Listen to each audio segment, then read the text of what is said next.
hacer es aumentar la concentración de amonio. Ahora, algo bastante particular de estos cristales de struvita es que esto tiene un gran tamaño, aproximadamente de 2.5 a 3 centímetros, y esta tiene la particularidad de que es una piedra tipo pómez, es decir, el líquido va a pasar por dentro de la piedra, ¿ok? Para que pueda excretarse. En el momento que suceda esto, las partes sedimentarias de la orina pues van a ir unidas a las piedras y va a hacer que crezca el cálculo. Lo que va a ocasionar pues un proceso infeccioso y todo lo comentado anteriormente. Siguiente diapositiva, por favor. Ahora hablamos de las bacterias que descomponen la ureasa. Aquí tenemos una serie de bacterias como es la Proteus, la Klebsiella, la Pseudomonas, la Mycoplasma, la Escherichia coli, la Enterobacter y el Staphylococcus epidermidis. Siguiente diapositiva. Ok, continuando con la exposición de mi compañera, voy a hablar sobre las zonas de impactación de los cálculos, que son esas partes del uréter que tienen una estrechez que es fisiológica, como es en el caso de la unión piel-ureteral, en el cruce con los vasos ilíacos y en la unión ureterovesical. En cuanto a la clínica, comenzamos hablando del cólico nefrítico, que es el dolor que se produce por la obstrucción. Como vemos en clase, en la primera clase decíamos que se daba debido a que como hay una obstrucción, se dilatan las vías urinarias, hay un retorno de la orina, la cápsula renal se dilata y entonces esto es lo que genera el dolor. Este dolor, este cólico, tiene unas características. Su aparición es brusca o súbita, está localizada en la región lumbar y suele ser unilateral en el sitio en donde esté el cálculo. La irradiación puede ser hacia a nivel del abdomen, hacia el flanco, y puede ser descendente, puede ir hacia las fosas ilíacas, hacia la región inguinal, la región genital, la cara interna del muslo. Su carácter es tipo cólico, aunque luego puede hacerse más constante. Su intensidad es severa, su duración es continua, puede durar varias horas, se puede atenuar con analgésicos y se puede exacerbar con el esfuerzo físico y con la hidratación, como decíamos, que cuando uno le coloca hidratación al paciente lo que hace es que aumenta aún más esa dilatación de las vías y el paciente lo que va a sentir es más dolor. El cólico nefrítico puede ser complicado y no complicado. Cuando se habla de complicado es porque el paciente puede tener fiebre, que es cuando ya hay una infección, porque el paciente tiene dolor, o sea, es bilateral, cuando el paciente tiene un único riñón o cuando es un paciente que se le ha hecho un trasplante, cuando el dolor no se controla con los medicamentos y en las embarazadas. El no complicado es evidentemente el que no cumple con ninguno de estos criterios. Continuando con la clínica, ya sabemos que el dolor es a nivel de la región lumbar y también va a tener otros síntomas como taquicardia, hipertensión, náuseas y vómitos. En la exploración podemos ver que hay puñopercusión positiva, pero cuando el cálculo se encuentra más cercano a la vejiga, va a tener otros síntomas que son irritativos, como es la disuria, la estranguria, la poraquiuria, el tenesmo vesical y la urgencia miccional. Y entre los diagnósticos diferenciales, como dije que este puede irradiarse a la parte del abdomen, se puede confundir con una apendicitis, con una diverticulitis, y ya cuando es más hacia la región inguinal, hacia la región genital, se puede pensar en una torsión testicular o un quiste ovárico. Tenemos también los cálculos vesicales, que es la presencia de esas acumulaciones duras de mineral en la vejiga urinaria y también mantener los síntomas irritativos que decíamos anteriormente de urgencia urinaria, dolor pélvico, un flujo urinario que es intermitente, una orina de color anormal oscura, hematuria y disuria. En cuanto al diagnóstico, comenzamos entonces con la historia clínica. Debemos saber si el paciente tiene comorbilidades, cómo es la dieta del paciente, si el paciente no toma una adecuada cantidad de agua. Luego se hace una exploración física en donde se hace lo de la puñopercusión para ver si es positiva. Y el laboratorio, que es la hematología completa, debemos ver lo que es la creatinina y el ácido úrico para ver cómo está la función renal, los electrolitos, la proteína C reactiva para ver si hay un proceso inflamatorio, examen de orina para descartar las infecciones y en caso de que esté de anormal se hace un urocultivo. En cuanto a los estudios de imagen, está el ecosonograma, que nos permite evaluar el riñón, ver si hay litiasis en el mismo, y cuando se ven los cálculos se va a formar una sombra acústica posterior. Cuando vemos el riñón y no vemos que tiene cálculos, pero vemos que este está dilatado, se hace un UROTAC con protocolo litiásico, que este es sin contraste. Luego tenemos la radiografía simple, que no se suele utilizar porque no se pueden ver todos los cálculos, solo se ven aquellos que son radiopacos, como es los que están formados por oxalato de calcio. Hay unos que son radiolúcidos, como es el caso del de ácido úrico, que no los vamos a ver en esta radiografía.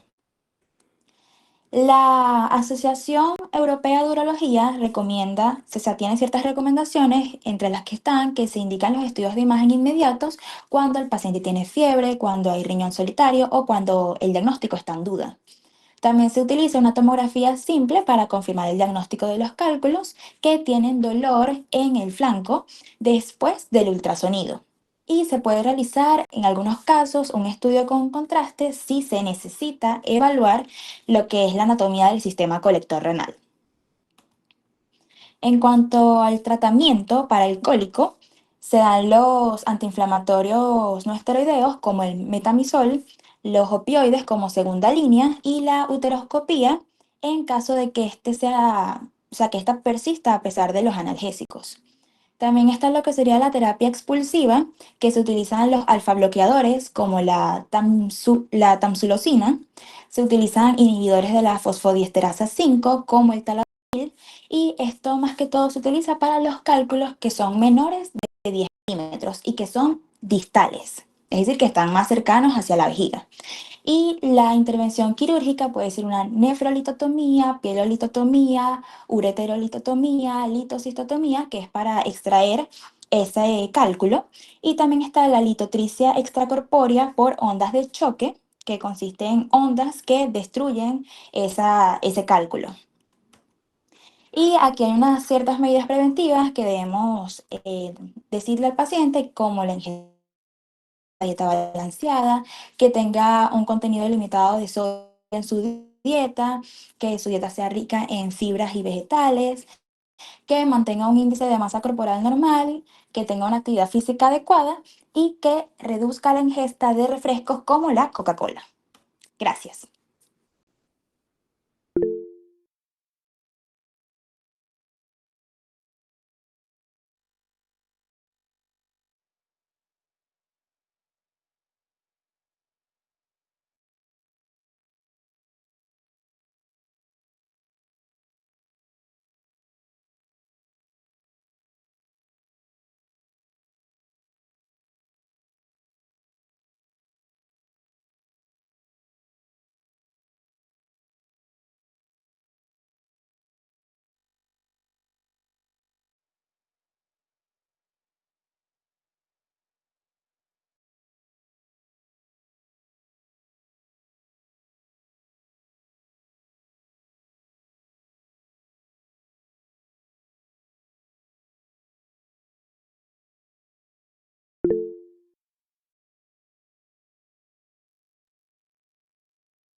Buenas noches, doctor y compañeros de clase.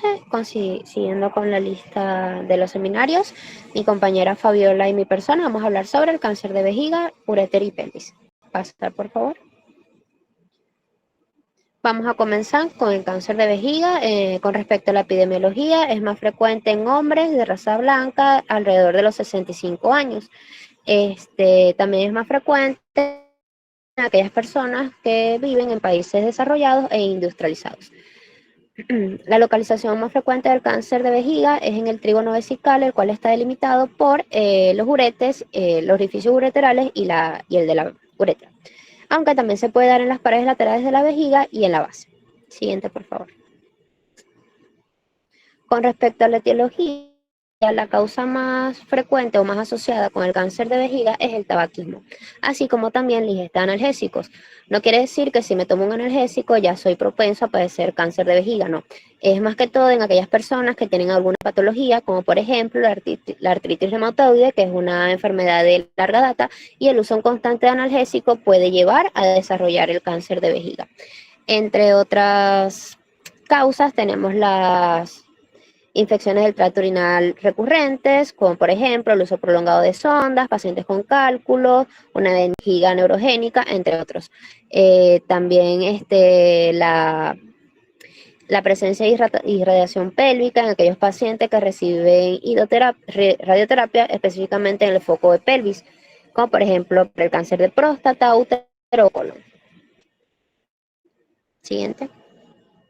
Es muy importante la clasificación del cáncer de vejiga, aún más que todas las etapas, ya que esto nos ayuda a determinar lo que es la terapia del mismo.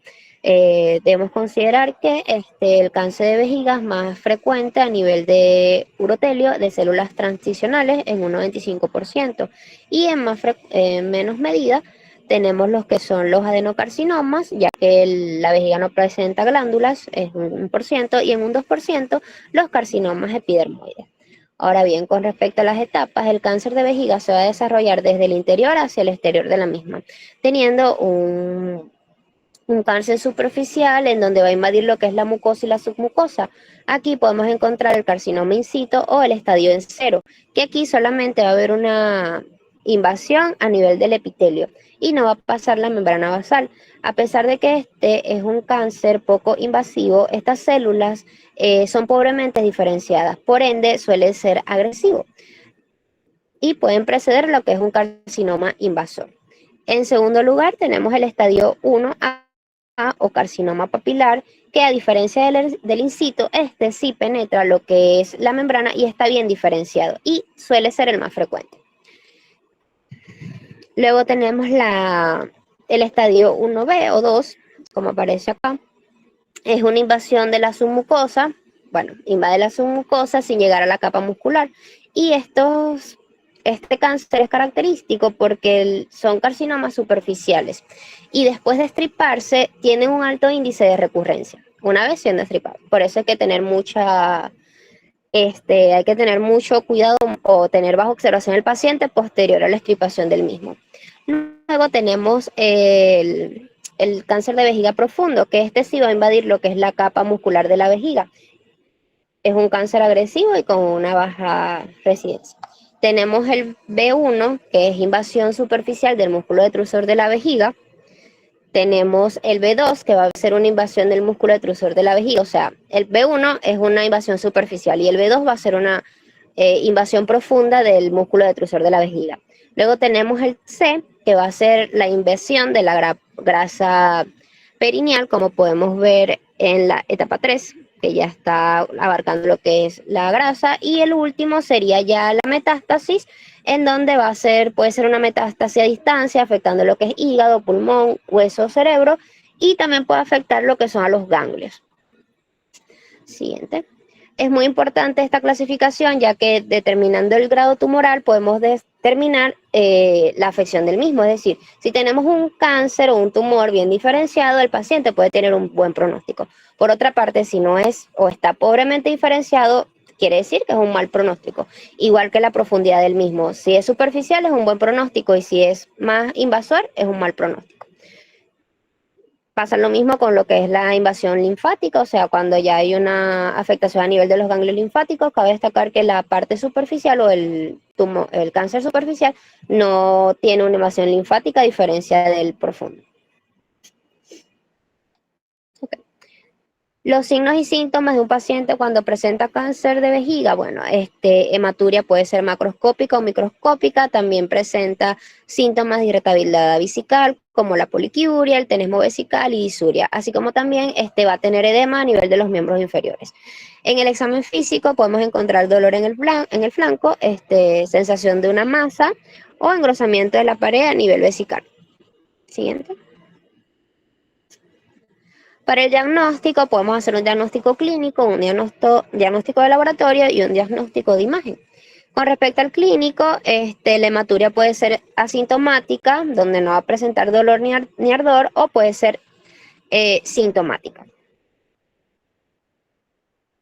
El paciente va a presentar también lo que es hematuria, como ya le había mencionado, macroscópica o microscópica. Para la parte del laboratorio, es importante cuando el paciente presente, bien sea la hematuria microscópica o macroscópica, la realización de una citología de orina, que es lo primero que se debe hacer al sospechar un paciente que tenga dolor y sangrado en la orina. Cuando hay metástasis, es importante hacer lo que son los marcadores tumorales y las pruebas de funcionalismo hepático, ya sea transaminasa, deshidrogenasa, fosfatasa, etc. Y una hematología completa. Con respecto a al diagnóstico de imagen, si se sospecha a través de una ecografía, se puede determinar lo que es la masa a nivel de vejiga. Posteriormente, realizar un urotac, que también se puede hacer una resonancia magnética. Un examen puede suplir el otro, es decir, si se hace un urotac, no se hace la resonancia y viceversa. Y el gol estándar para el cáncer de vejiga sería una uretrocitoscopía, que se va a observar de manera directa lo que es el tumor.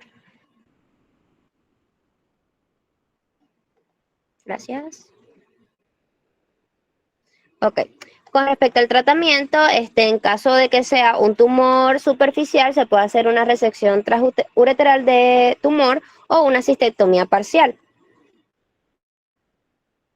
También se habla lo que es una inmunoterapia intravesical con BCG, que es el objetivo es como que evitar o disminuir la recurrencia del cáncer de vejiga.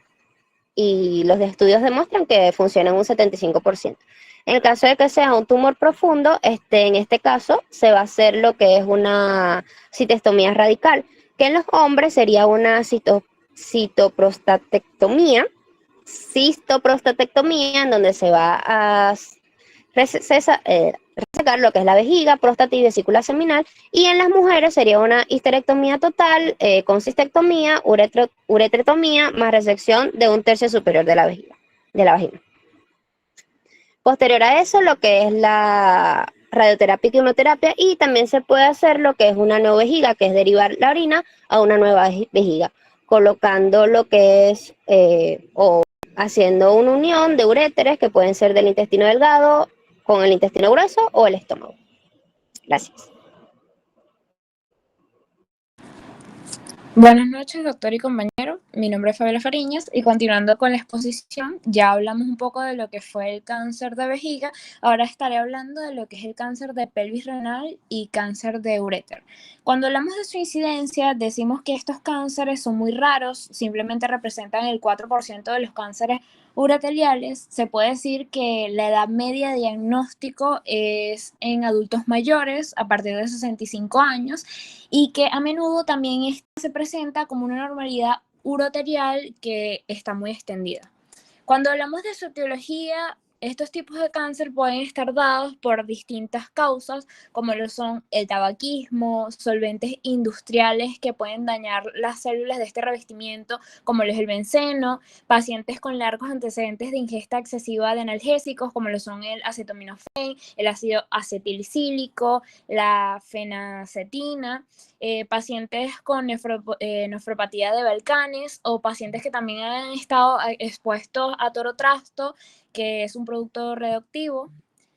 Cuando hablamos de la patología como tal de este cáncer, se puede decir que el recubrimiento de la mucosa de la pelvis renal y el uréter como tal es similar a lo que es la vejiga urinaria, que este básicamente está compuesto por células epiteliales de transición.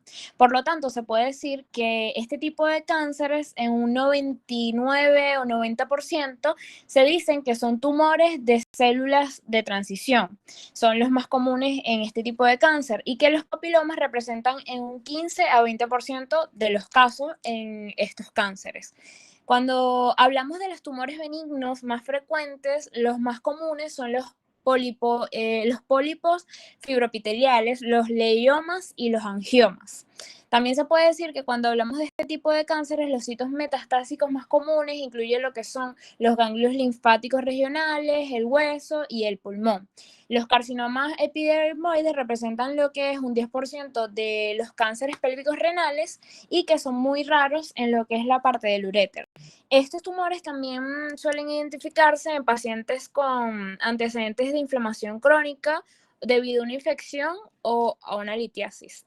Cuando hablamos de los síntomas en estos tipos de cánceres, se puede decir que el paciente presenta una hematuria microscópica en un 90 o 70% de los casos. También presentan dolor en la fosa renal o lumbar. Esto se debe también a una obstrucción, esto se ve como resultado, o sea, el dolor es resultado de una obstrucción ureteral por cálculos, bien sea por fragmentos del tumor, invasión del mismo tumor. El paciente también puede presentar síntomas de micción irritante, así como también puede presentar anorexia y pérdida de peso. Cuando hablamos del diagnóstico en estos tipos de cánceres, hay diagnóstico de laboratorio como tal y diagnóstico de imagen. Cuando hablamos de diagnóstico de laboratorio, en el paciente se puede observar hematuria, como mencionábamos anteriormente, niveles elevados de la función hepática, piuria, bacteriuria, y en estas pruebas de laboratorio también es importante utilizar marcadores tumorales que resultan beneficiosos para el correcto diagnóstico de estos cánceres, es decir, nos ayudan a diagnosticar mejor o de esta manera este tipo de cáncer. Y en la parte imaginológica como tal, se ven unas anormalidades que puede ser el defecto del llenado intraluminal, la falta de visualización del sistema colector, hidronefrosis y el diagnóstico imaginológico o gold estándar como tal que se utiliza en este tipo de cáncer es la uteropieloscopia. Y cuando hablamos del tratamiento de este tipo de cáncer como tal, se puede decir que el tratamiento de estos tumores, tanto pélvicos como ureterales, se debe basar tanto en su grado, su etapa, su posición. Y se puede decir que el gold estándar de este tipo de tumores es la nefrourectomía. Y en los tumores distales también se puede hacer lo que es la urectotomía distal y replantación ureteral en la vejiga. Muchas gracias por su atención.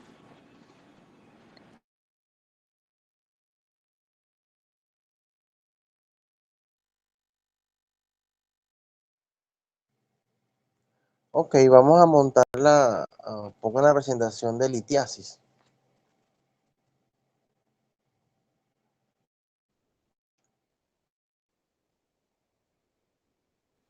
¿Alguien puede compartir que no las diapositivas? Ok. Oh, sí, bueno, sí, dejen eso también. Litiasis.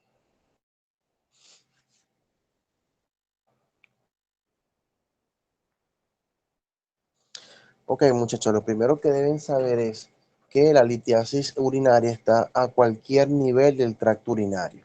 No solamente es en la parte renal, también está en la parte ureteral, está en la parte vesical, inclusive en pacientes que tengan vejigas neurogénicas o pacientes que tengan estenosis de uretra, pudieran tener calcificaciones o litiasis a nivel de la uretra, ¿no? Entonces, a eso es a lo que se refiere con litiasis urinaria. Pasa lo siguiente. Entonces, esto que su compañera le explicó muy bien, tienen que profundizarlo un poco más sobre las distintas teorías que se están o que se afirman o que se han estudiado con relación a la formación de los cálculos, ¿ok? ¿Por qué? Porque ya, deme un segundito, ya voy.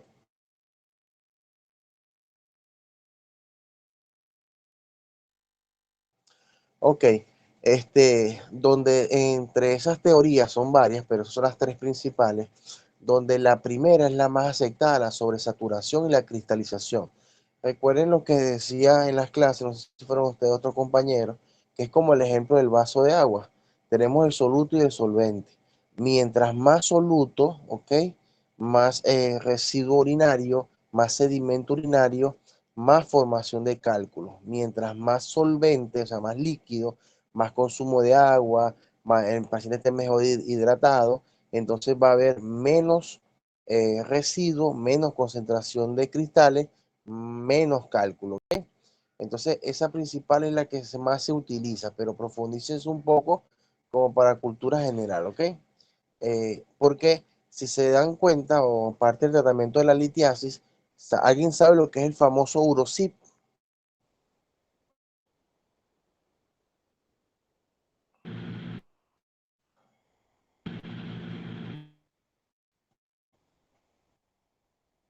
No, doctor, yo no. Nadie ha escuchado sobre el citrato de potasio. Creo que sí, pero no sé su aplicación, pues. Okay. Eso aplica en la tercera teoría, la que dice la teoría de la ausencia de los inhibidores, ¿ok? El urociclo que va a hacer es que va a alcalinizar la orina, va a crear, o va a, ¿cómo explicarle? Como a formar un pH adecuado para evitar que se formen cálculos, ¿ok? Entonces él es un inhibidor de la formación de cálculos, el citrato de potasio. Se usa mucho, antes se usaba bastante, el Urosip llegaba a Venezuela antes, ya casi no llega, pero se consigue todavía su componente, que es el citrato de potasio. ¿Ok? Pero bueno, eso es para que culturicen un poco y profundicen eso allí, porque todavía se sigue usando. Tú vas a ver que las viejitas dicen, ay, tiene cálculo, que tome Urosip, que tome citrato de potasio. Es súper frecuente que lo tomen los pacientes. Pasa a la siguiente lámina. Ok, los factores de riesgo. Básicamente bueno, hay varios factores, pero para hacerle mención a lo más importante, está lo que, uno, si no consumes agua, es un factor de riesgo directo. Paciente que no consuma 2 o 3 litros de agua al día, va a formar cálculos de alguna forma u otra. Pacientes que consuman mucha la ingesta de los alimentos, sal, porque vea, fíjense cuáles son los principales cálculos: de oxalato de calcio, de ácido úrico, de estrubita, de cistina, de colesterol, de triglicéridos. Entonces, ¿qué es lo que hay que hacer? Estudiar al paciente desde el punto de vista metabólico para ver si esos factores de riesgo, pacientes que sufran de tiroides, de paratiroides, que sufran de glándulas suprarrenales, pacientes con problemas de colesterol, obesidad, consumo de pastillas anticonceptivas, todo ese tipo de cosas son factores de riesgo para formar cálculos.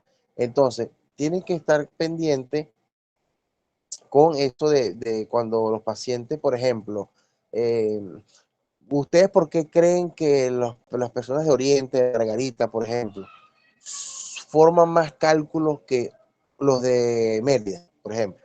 Cualquiera. Porque comen más sal, el El consumo pescado. de sal es importante por el pescado, ok. Y otros elementos, fósforo, varias cosas.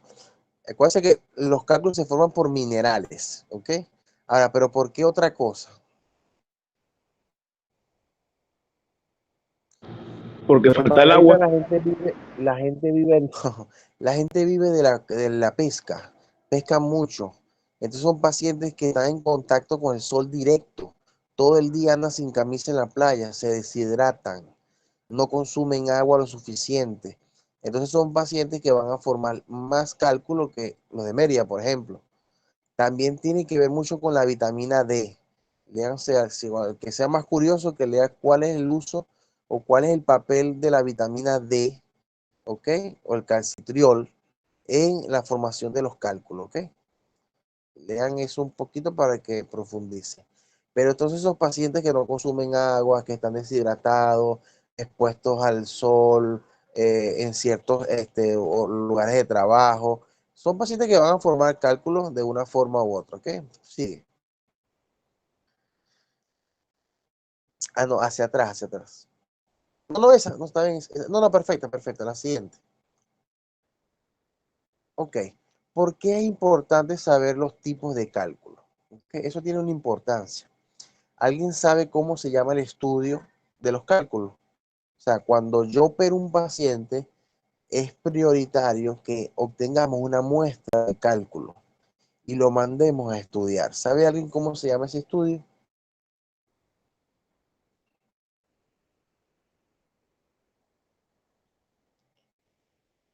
Nadie, ok. Eso se llama cristalografía, ok. Es el estudio cristalográfico el que te dice a ti de cuál es la composición de ese cálculo. Ok, muy bien, como ya dice, los que son amarillitos, más que todo son de ácido úrico, los que son pardos o algo oscuros son de oxalato, están unos que son como negros, ¿sabe? El aspecto te puede a ti orientar, pero en realidad se llama estudio cristalográfico. Y eso es importante porque ustedes, bueno, van a ver pacientes que dicen, doctor, a mí me han operado 8 veces de cálculo. Entonces, eso le tiene que llamar la atención. ¿Por qué opera un paciente 8 veces de cálculo? Bueno, es un paciente que es formador de cálculo.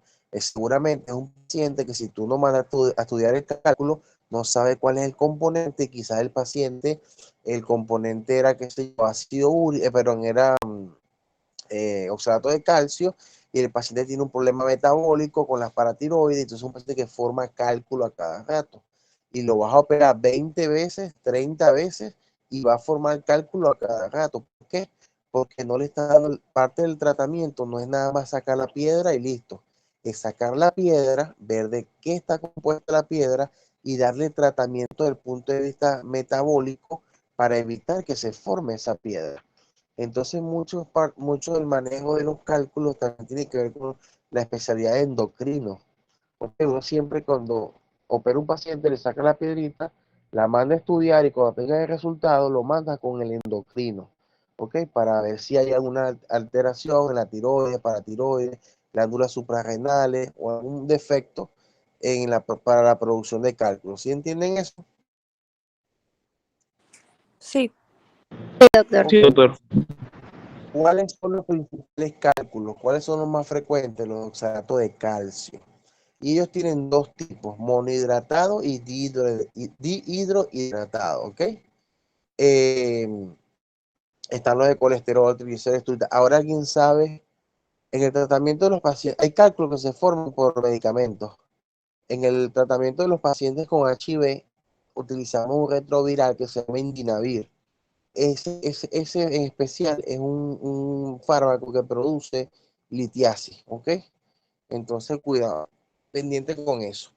Uno de los cálculos especiales que están allí son los cálculos de Strubita, que son cálculos colariformes, se llama. Tienen forma de coral, abarcan todos los cálices, o dos o más cálices. Aparte de la pelvis, abarca como 2 o 3, 4, todos los cálices. Y entonces tiene una forma como de un coral.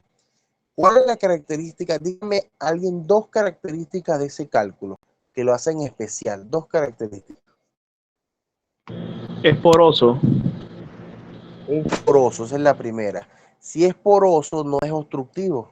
El cálculo de colariforme no es obstructivo porque tiene poros por donde pasa la orina, entonces no tapa. Otra característica. Permite el crecimiento bacteriano.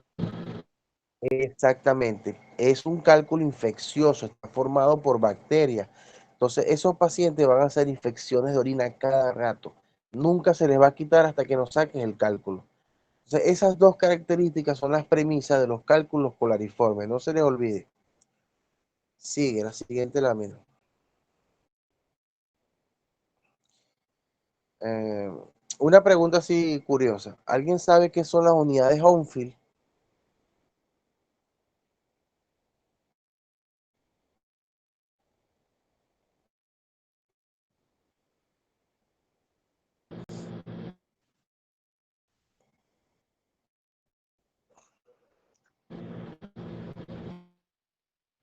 Nadie, ok. Ya les voy a explicar qué es eso. Parecido Ajá, de bueno, la tomografía. la tomografía, es una unidad de tomografía, ¿ok? Ya yo les voy a explicar más o menos qué es eso. Bacterias que componen la ureasa, ok. Me saber y mencionar esas que están allí, no es gran cosa. ¿Sigue? Esto sí que es verdad que es súper importante. Por eso le hacía mención al grupo que me gustó el seminario, está bien, pero es importante saber hablar sobre la litiasis ureteral. ¿Por qué?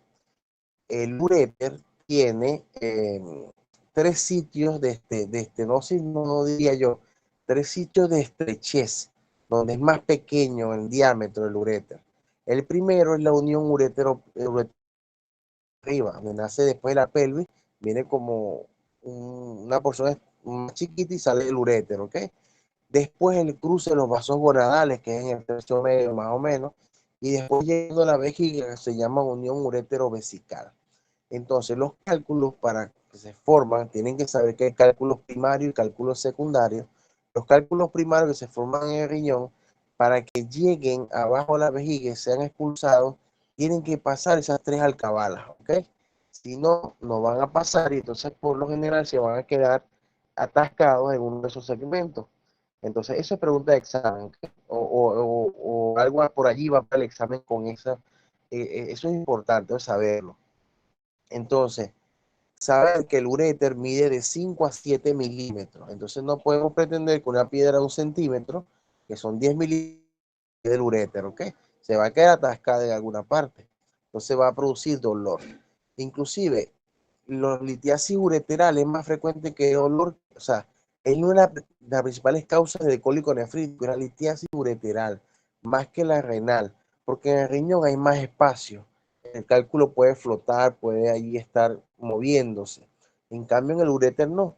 Al pasar al uréter se va a quedar atascado, si es un cálculo mayor, 7 milímetros, 10, se va a quedar atascado en algunos de sus segmentos, ¿ok?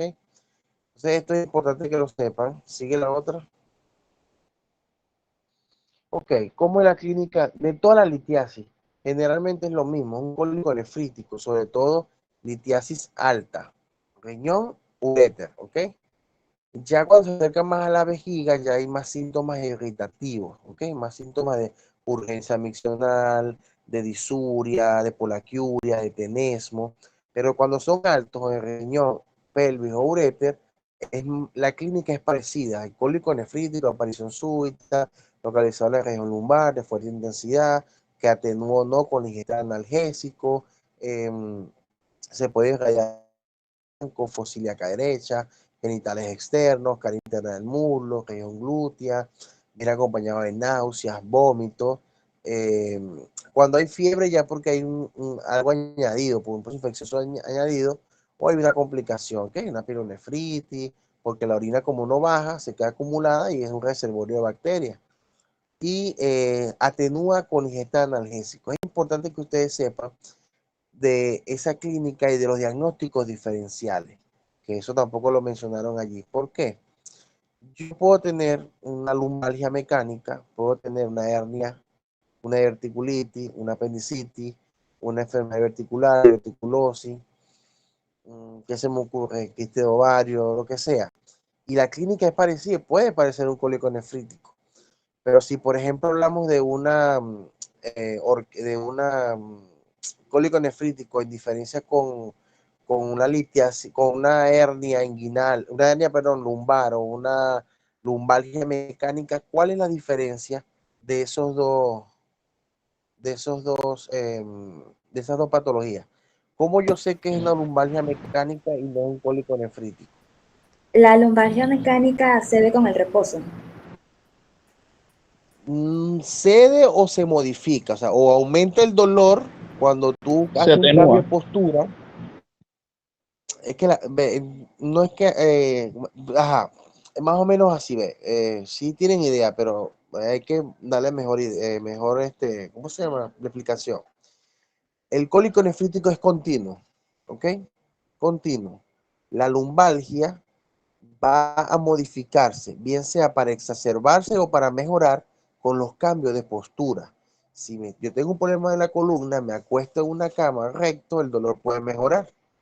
Si me levanto, al hacer compresión de la columna, va a exacerbarse.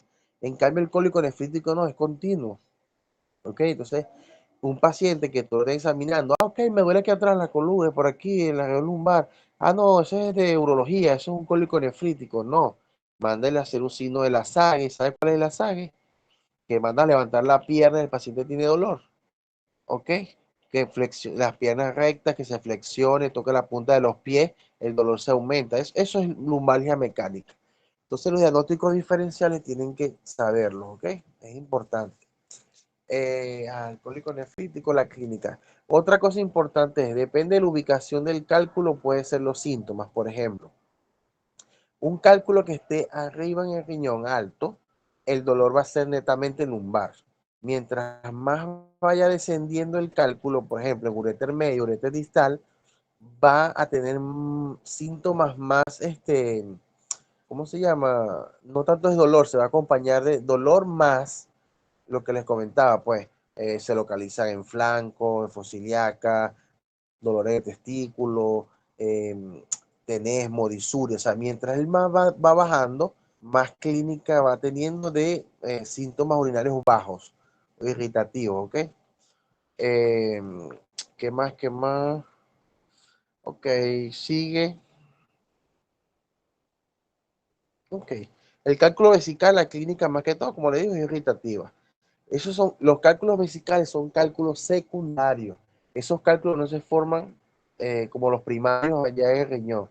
O llegaron allí y de ahí fueron creciendo, o se van formando por residuos de orina. O sea, por ejemplo, pacientes que tengan problema prostático van a orinar, no vacían completamente, les queda orina.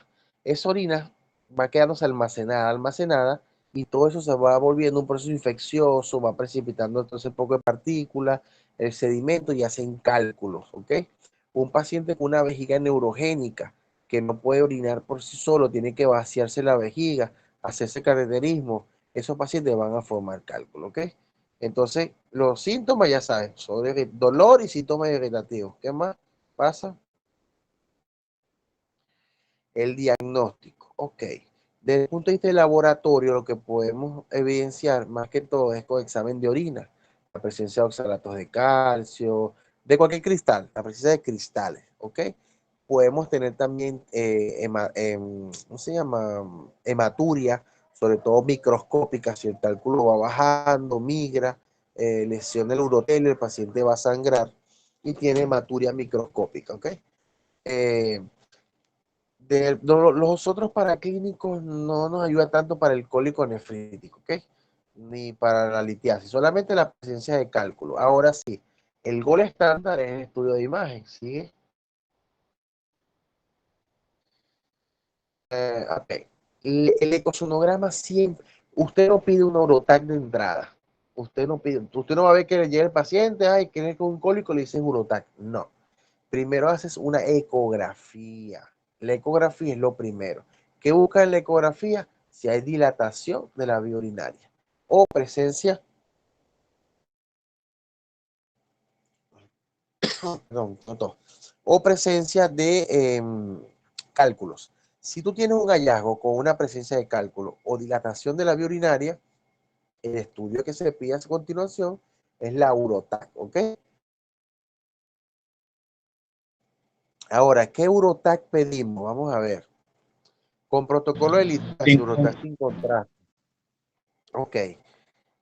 ¿Cuál es la diferencia de un Urotac simple, normal, y un Urotac con protocolo de litiasis?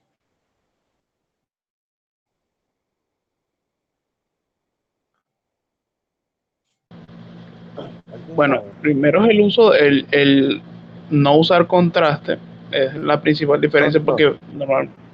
Urotac simple, Urotac simple, Ah, y Urotac con protocolo de litiasis. Ambas, ninguna usa contraste.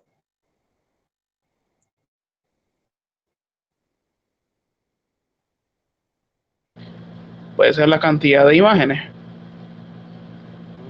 Más o menos, si tiene más corte, pero ¿qué más? Algo más preciso, más puntual. Ok. La Urotac con protocolo de litiasis, los cortes son más milimétricos, son hasta de 3 milímetros.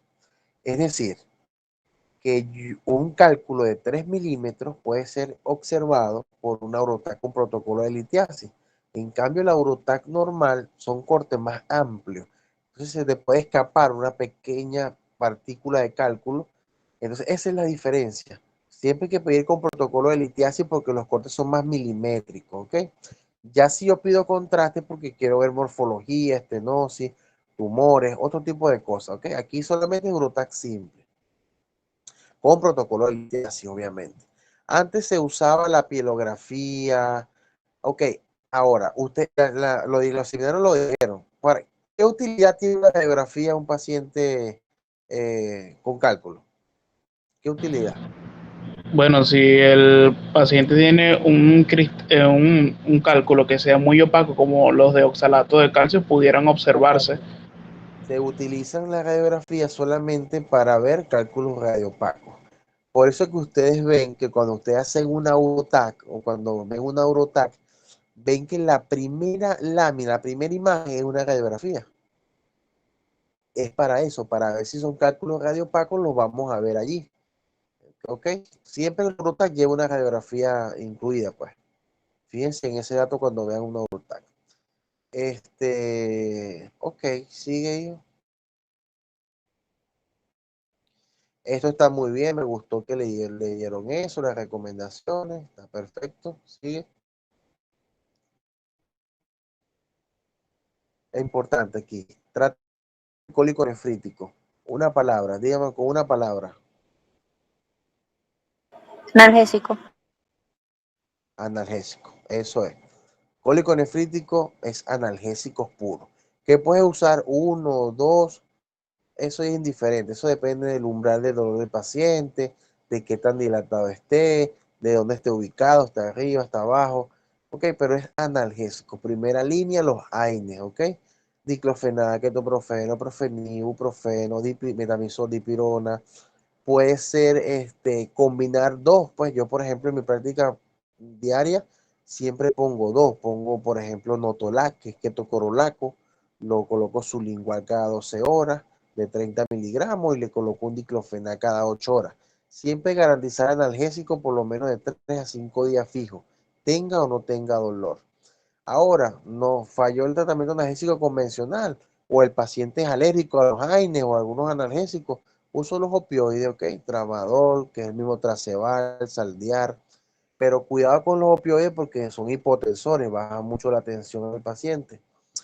Hay gente que usa esteroides en el esquema de tratamiento, bueno, pero eso más que todo sí es válido, porque es para cuando los cálculos se enclavan, ellos forman como un edema, una periureteritis. Entonces ahí nos ayudan los esteroides un poco, pero una pequeña dosis. Ahora, la terapia expulsiva, muy bien. La terapia expulsiva tiene su indicación, ¿ok? Cálculos menores de 10 milímetros, ureter distal, y eso tiene que ver con los receptores que están en el ureter, que están en el ureter distal, vale la redundancia. Usamos tansulosina, que es un alfa bloqueante, el tadalafil, también el calcio antagonista, un poquito de esteroides. Esos cálculos es cuando tú quieres darle la oportunidad al paciente de que lo expulse si tiene el tamaño adecuado, ¿ok? No te vas a poner terapia expulsiva, un paciente con un cálculo enclavado de 3 centímetros, eso no va a salir ni queriendo. Ahora, la cirugía es muy bien, o sea que para que existe las cirugías abiertas, las cirugías endoscópicas mínimamente invasivas es suficiente. Cálculos lo puedes hacer de forma abierta. Si es arriba del riñón, hace una cirugía anatrófica. Si es en la pelvis, una pielolitotomía abierta. Si es en el uréter, una ureterolitotomía abierta. Si es en la vejiga, una cistolitotomía abierta. Y así pues. Si es endoscópico o mínimamente invasivo, están las terapias de ondas de choque. Está la cirugía percutánea a nivel de los riñones, cálculos que tienen cálices inferiores, se le hace cirugía percutánea, cálculos colariformes. Lo nuevo, lo actual, ahorita es la cirugía renal retrógrada o intrarrenal, que se usan unos equipos especiales que se llaman ureteroscopio flexible, que usa el láser, nos permite mejor angulación, llegar a sitios donde no llega con el equipo convencional. Puedes usar varias energías, de energías neumáticas, por ejemplo el litotrictor, que es tal cual como cuando ustedes ven, están construyendo el equipo ese que es un martillo, ¿ok? Que da muchos golpes seguidos y fuertes, fragmentan los cálculos, puede fragmentar, pulverizar, que puede combinar los dos. Pero hoy en día lo que se hace o lo más nuevo es cirugía, ese tipo de cirugías, pero con láser, ¿ok? El láser es más beneficioso para el paciente, ya que tiene menor área tisular, mejor penetración, eh, mm, es mínimamente invasivo, o sea, ¿sabes lo que es sacar una piedra de 4 centímetros con un láser? Lo malo del láser es el precio, ¿ok? Que es costoso. ¿Y qué más? ¿Qué más? Bueno, con que sepan eso es suficiente, ¿ok? ¿Alguna pregunta de esto, de este tema? No, doctor. Nada. Por De mi parte, momento no. por mi parte, todo bien. Este tema es importante, fijo para el examen, ¿ok? Fijo, si algo es fijo es cálculo. Repasen la terapia expulsiva, repasen los sitios de estrechez del uréter, cómo se forman los cálculos, ¿qué más ahí? Después les digo otra cosa, tranquilo. Ajá, ¿qué más? Ok, cáncer de vejiga, uréter y pelvis. Ok, aquí el protagonista es el cáncer de vejiga, porque ¿alguien sabe cómo se llama ese cáncer? O sea, en términos generales, ¿cómo se llama el tipo de cáncer que involucra vejiga, uréter y pelvis? Urotelial. Urotelioma. Urotelial, urotelial, como dijo la chica, carcinoma urotelial, porque involucra todo el tracto urinario, ¿ok? Entonces, pero ese es menos frecuente. Más frecuente es que lo encontremos en una zona, por ejemplo, en el riñón o en la vejiga. O sea, cuando es completo es difícil. El carcinoma de vejiga, aquí lo que tienen que saber es uno básico. ¿Cuál es el factor de riesgo o los factores de riesgo para cáncer de vejiga? El tabaquismo es el 90%. Entonces, no pueden fallar eso. Pacientes con antecedentes de consumo de tabaco que presenten hematuria macroscópica, que es el principal síntoma, ustedes tienen que pensar ya de una vez, eso puede ser un tumor de vejiga, ¿ok? Y más si tienen más de 50 años. Entonces, pacientes fumadores, activos o pasivos, que sangre por la orina mayores de 50 años, esa es una triada. Piensen en cáncer de vejiga y hasta que no lo diagnostiquen, no se queden tranquilos. Entonces, los factores de riesgo se los voy a preguntar. Eso es pregunta de examen, ¿ok? Pasa a la siguiente lámina. Ok, la etiología, eso fue el tabaco, el fumar, analgésico, X. Eso también le habla un poquito. Sí. Ok, esta lámina es súper importante, súper buena. Allí, porque ¿qué pasa con el cáncer de vejiga? El problema del cáncer de vejiga es que depende de dónde lo leas, de la NCCN o la europea. Porque uno lo clasifica en localizado, localmente avanzado, metastásico. El otro la de músculo invasor y no músculo invasor, o sea, alto grado y bajo grado. Aquí el protagonista se llama músculo detrusor, ¿ok? El músculo de la vejiga. Si invadió el músculo detrusor, ya es alto grado. Si no lo invadió, es de bajo grado. Ok, que lean que existe el carcinoma. Mira, el carcinoma in situ, a pesar de ser una lesión que no invade el músculo, se considera que es de alto grado. El carcinoma in situ, ¿ok? Sí, Del porque las papilar es de células bajo son grado. también diferenciadas. Son poco diferenciadas Exactamente. y Y llega a que ser invasivo. puede, y es multifocal. El carcinoma in situ es multifocal. O sea, no sale en un solo sitio, sale en varias partes de la vejiga. Entonces, aquí como el detrusor es el protagonista. Entonces, de alto grado o de bajo grado según se afecta el detrusor. Ese es el colegio de la escuela SCN en el americano. O localizado, localmente avanzado y metastásico cuando le dan la guía europea para el examen. Entonces, ¿y por qué es importante eso? Porque dependiendo de si invade o no el músculo es el tratamiento. Si ustedes se fijaron, los pacientes que tienen no invasión del músculo son pacientes que se les hace resección RTV y se les coloca en algunos casos la terapia intravesical con BCG o con dos cosas que no mencionaste, que es la gencitabina y la mitomicina. Busquen qué es eso. gencitabina y mitomicina. Mitomicina C y gencitabina. Porque ambas, o ellas dos, y la otra BCG, forman parte de la terapia intravesical. Pero no todo paciente va a una terapia intravesical, ¿ok? Eso se utiliza para evitar progresión y recurrencia de enfermedad. ¿Ok? Porque una de las características del cáncer de vejiga es que hace mucha recurrencia, pues te vuelve a caer, a caer y a caer y a caer. Entonces, todo paciente con una lesión de vejiga siempre tienes que hacer una RTU, o sea, una resección, por lo menos para tener una biopsia, saber, es un carcinoma urotelial, eso va a transicionar, ok, pero es músculo invasor, no es músculo invasor. Entonces, siempre hay que tener una biopsia previa ante el tratamiento definitivo. Hay algo allí que ellos que mencionaron, que está más adelante, ya les voy a decir, que es la citología urinaria. Eso se llama biopsia por barbotaje. Hay pacientes que tú le haces, le instilas, ¿cómo se llama? Solución a través de una citoscopia en la vejiga y después aspiras con una inyectadora y ese líquido lo fija en una lámina de citología y hace una citología. Pero eso te va a decir, eso lo que te va a decir es si hay una lesión atípica o típica, o sea, cáncer o no. Pero no te va a decir si invade el músculo o no invade. Entonces, eso ya Y de casi no eso se leí usa. algo, incluso tiene que esperar 2 horas, ¿no? El paciente no puede orinar ni nada durante esas 2 horas para que pueda Tiene que hacer el... esperar, movilizarse, caminar de un lado al otro, para tratar de arrastrar la mayor cantidad de células de la vejiga. Inclusive también se puede colocar en el uréter y con un catéter ureteral coloca solución de forma anterógrada, retrógrada, y esperas que esa orina caiga otra vez de regreso en la vejiga. Eso ya casi no se usa, pero existe. Entonces, aquí bien claro, importante, ¿invade o no invade el músculo? ¿Ok? Entonces, si no lo invade, bueno, resección, RTV, no importa que es un cáncer. Ok, si es un cáncer y no invade el músculo, entonces de bajo grado, entonces el paciente se le hace se espera por lo menos unos 3 meses y se le hace una en la cicatriz. En la cicatriz que queda se le vuelve a hacer una resección para ver si en verdad no quedó enfermedad. ¿Okay?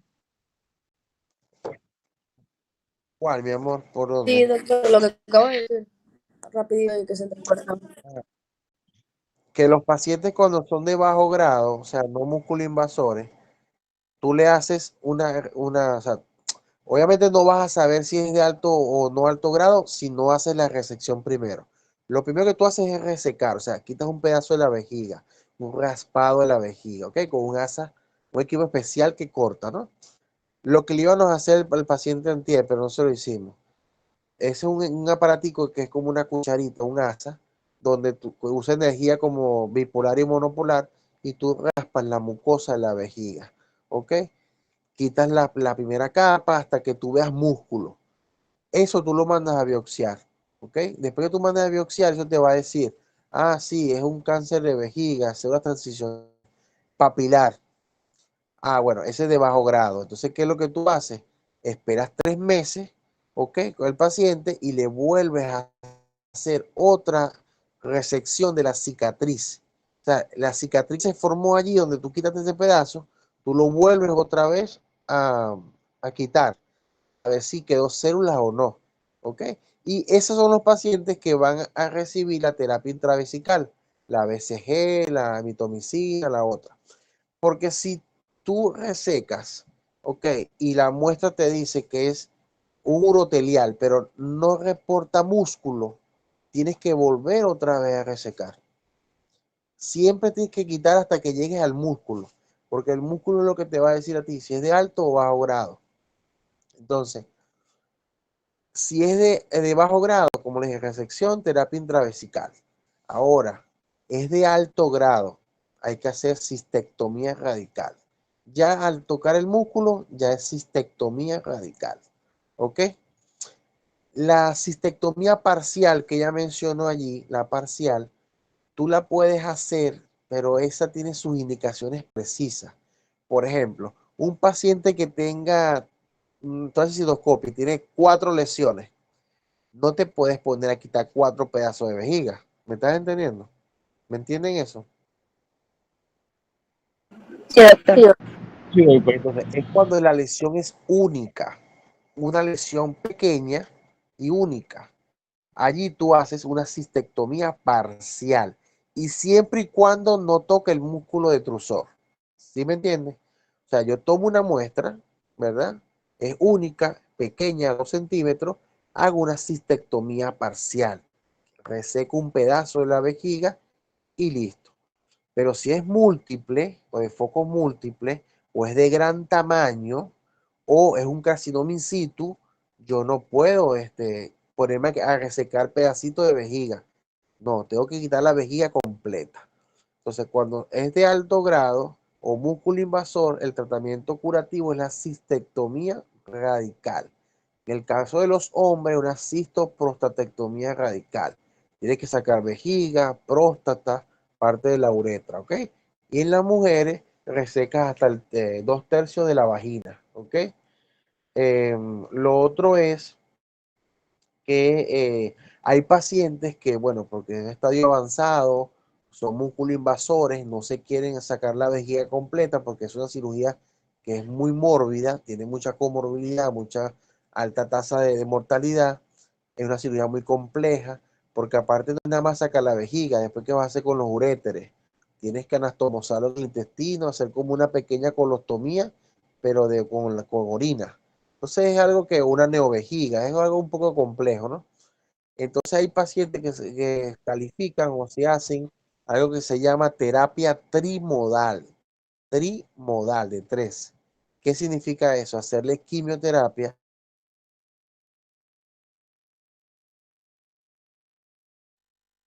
O sea, es como eliminar el tumor, pero por sesiones. O sea, lo metes a operar, le resecas lo más que puedas. ¿Ok? Hasta 1 hora de cirugía, resecando, resecando, resecando. Después le pones quimio radio, y después otra vez lo vuelves a meter, le vuelves a resecar otra vez hasta